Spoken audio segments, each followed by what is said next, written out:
Halo teman-teman, ketemu lagi sama Bang Rima, motovlogger ramah lintas kecamatan. Saya doakan semoga kalian semuanya sehat selalu dan dalam lindungan Allah Subhanahu wa Ta'ala, dan kegiatan kalian hari-hari penuh dengan keberkahan. Oke, hari ini tuh saya mau ganti ban 150 saya yang depan. Kebetulan yang belakang udah saya ganti. Saya nggak sempat bikin videonya karena posisi di tengah jalan dan saya nggak bawa kamera begitu. Jadinya bannya memang udah umurnya harus ganti. Lalu kempes, itu kempes yang ketiga kalinya yang cukup bikin kesal ya. Udah kempes berkali-kali, ya udahlah sekalian ganti aja, memang udah waktunya ganti dan kebetulan ada budgetnya. Dan catatannya teman-teman, buat kalian yang selalu ngeluh, wah motor saya kebanyakan jajan nih, sering ke bengkel dan bla bla bla, ngeluarin uang sama sekali. Catatannya ya teman-teman, buat motor yang sehat, setiap spare part itu nggak bakal bertahan lama, pasti ada jangka waktunya teman-teman, terutama buat motor yang sering kalian pakai harian. Yang paling kelihatan lah kayak oli itu kan motor spare part ya, fan belt kalau buat teman-teman kalian yang motor matic, atau mungkin rantai untuk motor yang non matic, itu ada jangka waktunya dan ada umurnya per berapa ribu kilometer. Busi, lalu kampas rem itu yang consumable setiap hari, itu ada umur dan waktu, jangka waktu harus gantinya. Nah, umurnya itu berapa?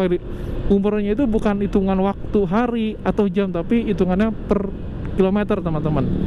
Contohnya untuk ban belakang ini di angka 25.000 km kalian harus ganti.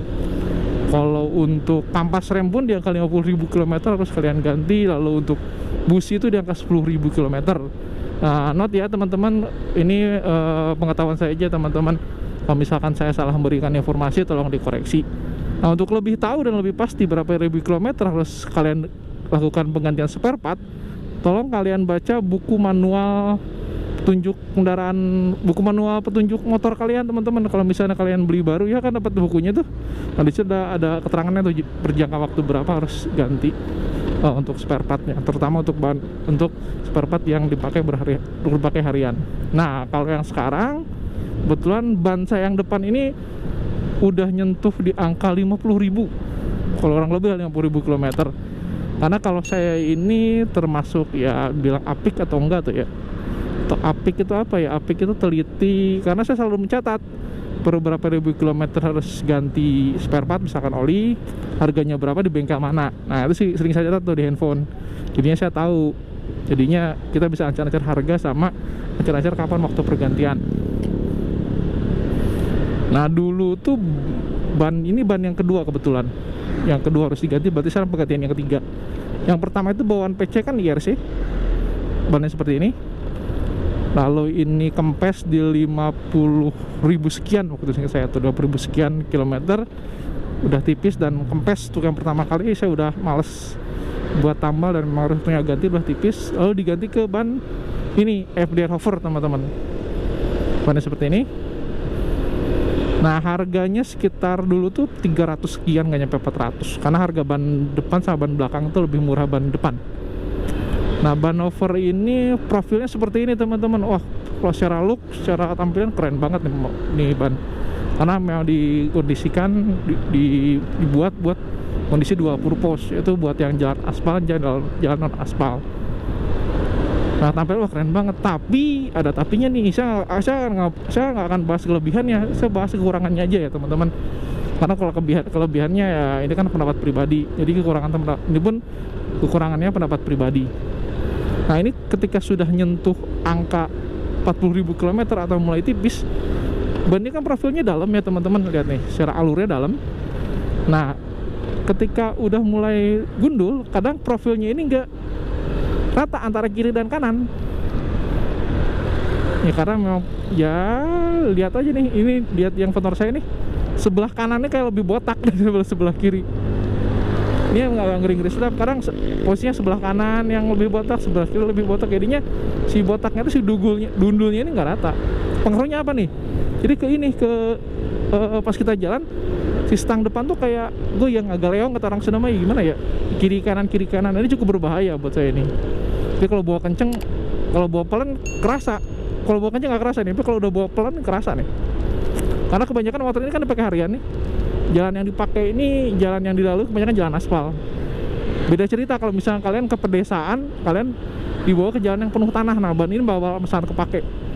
Kalau karena tiap hari aspal, ya karena gini nih, kadang botak, kadang kiri, kadang kanan. Agak leong kata orang Sunda malah. Apa ya, agak leong tuh nggak seimbang antara kiri dan kanan. Nah, imbasnya apa? Satu yang ditakutkan adalah secara safety atau keamanan. Karena depannya goyang, ini gini nggak nyaman aja berkendara. Dan kemudian kalau nggak nyaman kan keselamatan bisa terganggu ya teman-teman. Ya seenggaknya keselamatan kita agak takut lah bisa terjadi apa-apa. Kedua adalah ketika goyang seperti ini udah bakal berdampak ke komstir sama shock breaker. Jadi kiri dan kanan mungkin nggak seimbang. Memang sih harga penggantian komstir ini lebih murah daripada penggantian ban, sekitar 200 ribuan. Saya dulu pernah bahas yang penggantian komstir.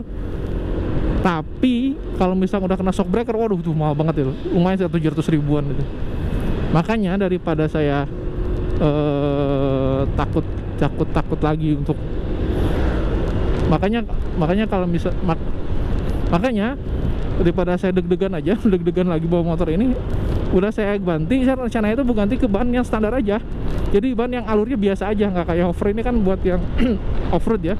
Kemudian yang biasa yang seperti ini ya, pilihannya banyak lah. Nanti kita lihat di tempat pergantian ban. Nah, saya kalau ganti ban pasti di Planet Ban. Pernah beli online, cuma aduh agak malas beli online, sama-sama aja gitu. Kalau kalian beli ke Planet Ban beda 100 ribu sama yang online. Tapi kan kalau yang online kadang harus cari bengkel yang bisa masang gitu. Karena kalau masang ban yang ban tubeless ini nggak boleh sembarang bengkel teman-teman, setahu saya ya.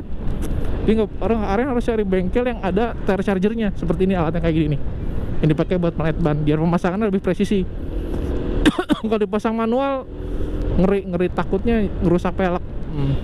Dan begitu segitu aja ya teman-teman. Itu kekurangan ban hover FDR hover. Ini pendapat pribadi. Jadi kalau misalnya kalian ada yang komen ini misalkan kalian ada pengalaman, kepake yang saya sih aman-aman aja sih Kang, ya nggak masalah. Ini kan murni pendapat pribadi ya. Jadi ya mohon dimaklumi aja nih, murni pendapat pribadi. Silakan kalau misalnya kalian ingin berkomentar, kita buka diskusi aja di kolom komentar ya teman-teman. Dan terima kasih yang sudah menonton dan assalamualaikum, bye bye.